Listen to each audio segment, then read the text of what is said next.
Thank you, everybody, for coming to the Fort Thomas Planning Commission meeting on Wednesday, November 20th. First off on the agenda this evening is the review of our minutes from last week, November 14th. Make a motion to approve since it's only 2 lines. I'll second. We have a motion and a second. All in favor say aye. Aye. So ordered. Second up, a land addition plat at 18 North Fort Thomas Avenue. What you have before you is simply the drive leading down to 18 North parking lot. This is currently owned by the school board. We've been speaking with them since we took over the lot itself. We thought we should secure the actual access to the lot, and they didn't have a problem with that. There was a few maintenance issues that was recently performed, and we just want to formalize it. So this is kind of the last piece that hooks into the larger lot behind that is city owned, and essentially, the first steps in the process of transferring this from the school to us. So this was a landlocked parcel before? Actually, it technically is part of a larger parcel that actually goes all the way around. Is it Montvale that's right there?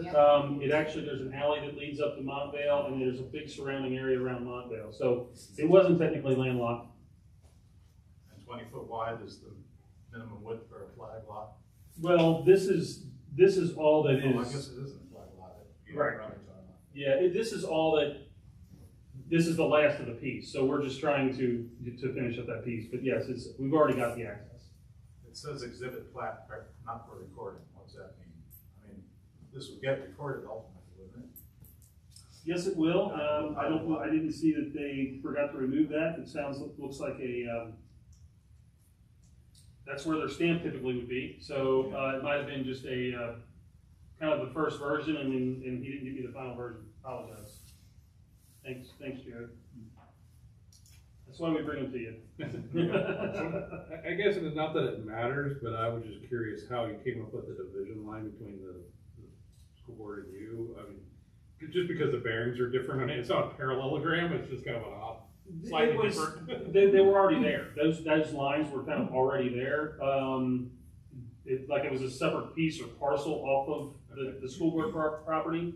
So it was the lines were already there. We just kind of took a minute, and it met up right with the edge of the wall. The wall on the upper side is remaining with the school board. The wall on the lower side is ours. I'm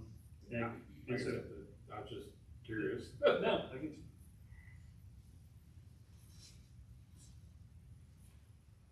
When you say it lines up,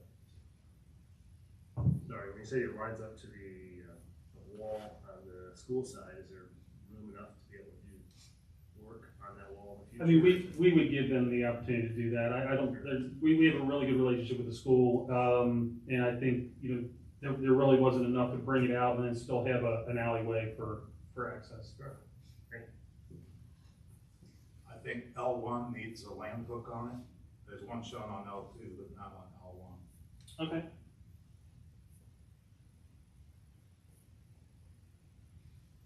So I'd make a motion to approve it if they add with the conditions that they add a land hook on L1 and they remove the exhibit plat not for recording note in the title block. I'll second that. We have a motion and a second. All in favor say aye. Aye. So ordered. And then lastly, set a public hearing for increasing parking at 12 Midway Court, a greater shared parking area with 1029 South Fort Thomas.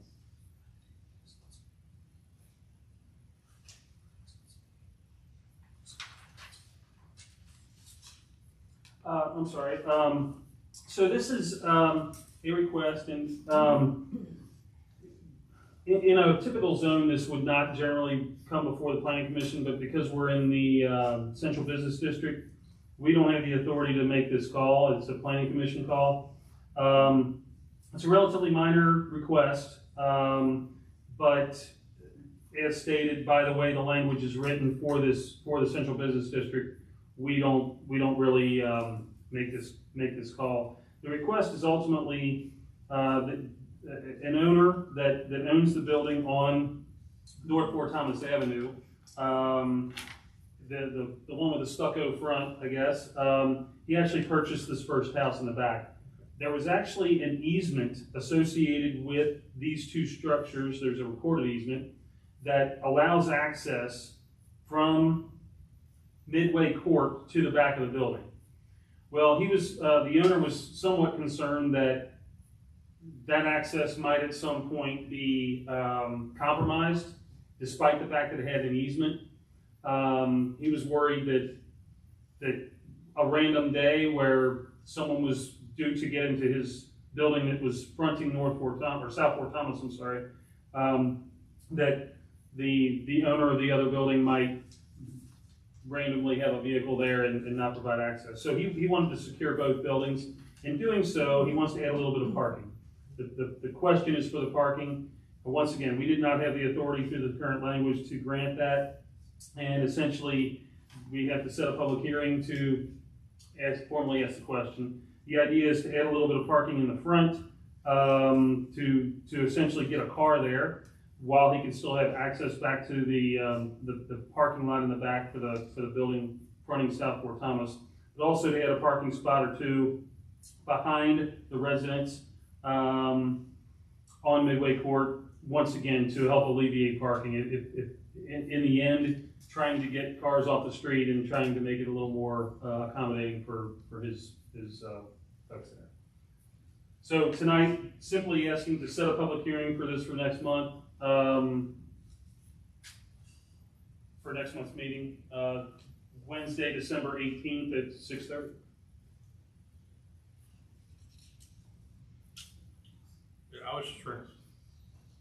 I was just trying to recall, is the house at 12 Midway the same zoning as the CBD, or is that residential? It's all the commercial. Currently it's the CBD. Okay, both parcels are. Yeah. You said currently, you mean, is it gonna change?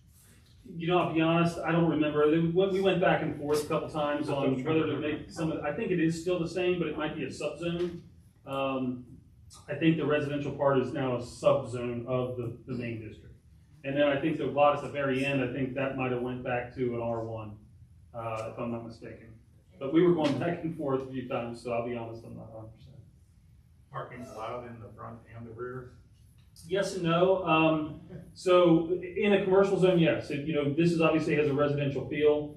The difference is in a residential application, you're generally bound by a certain percentage of the parking in the front, and in the rear, you generally can't have parking within 10 foot of the rear property line. This is a unique situation, and the Planning Commission does have the right to essentially approve an application, similar to any other application in the Central Business District, based on what is proposed. Is it paved back in the rear there now, or? No, not the rear. That's correct. It's kind of reflected in the black and white photos. Right. The front has, it's essentially expanding this. There's a little white square in the black top area. I don't know if that's a shed or some sort of a little structure or something back there. So does the individual that wants this done, the house, I assume it's on South Fort Thomas over here, the building on South Fort Thomas face, that parking there, and those cars you see in the back are for those other buildings, correct? So what he or she is trying to do is be able to provide a place in the back and the front apartment on this property. Yep. So what was the comment about easement, and concern about losing the easement? Who's he losing the easement from if he owns both properties? Well, he just purchased the second property. And now, essentially, the concern was he wanted to secure the second property so he didn't have to worry about the easement. It was always there, but that doesn't prevent somebody from just, once again, randomly not obeying the easement and having a parking problem. So, essentially, he just purchased it, and this is what his request is, to improve the situation. Is the lot line between the house and then the commercial right along the edge of the house, literally? You know, this this isn't a very good, I think it's actually over at the edge of the driveway. So the driveway's on the right of the structure, Yeah, and I think it's probably, 9 feet-ish okay. over there. So the driveway really is shared between the two parcels. Right. This is a historic area, correct? Mhm. So we're basically gonna change the feel of by putting a parking spot in front of the historic place. Well, I mean, Everywhere else. well, absolutely. So we get these requests all the time for additional parking in the front yard or backyard. And so it's not uncommon throughout the city. Sure. And the thought process here was that they would have a extra parking spot there, so there's not a conflict with the transport back to the back, of parking to the back. So it's not an uncommon request, let's put it that way. We'll have a better exhibit when we actually. We will, and and honestly, we're just setting a public hearing, so we'll have definitely Right. more and better drawings and renderings and things of that nature. This was, typically we don't go this in depth when we set a public hearing, so. I'll make a motion to set a public hearing for December 18th at 6:30. Should we make it 7? We got a working thing at 6:30 or? We typically do that, Yeah. in case we do have, Well, we got Janice and I'll help. yeah. Okay. Sorry. It gives me a little more time to get across the broken bridge. Second. Okay, we have a motion and a second to set the public hearing on December 18th at 7 PM for the, I guess, development plan. 12 Midway Court. 12 Midway Court. Is that it? All in favor? All in fa- oh, yeah. Hi. All in favor, say aye. So ordered. That's all we have? I move we adjourn. Second. We have a motion to adjourn and a second to adjourn. Let's adjourn.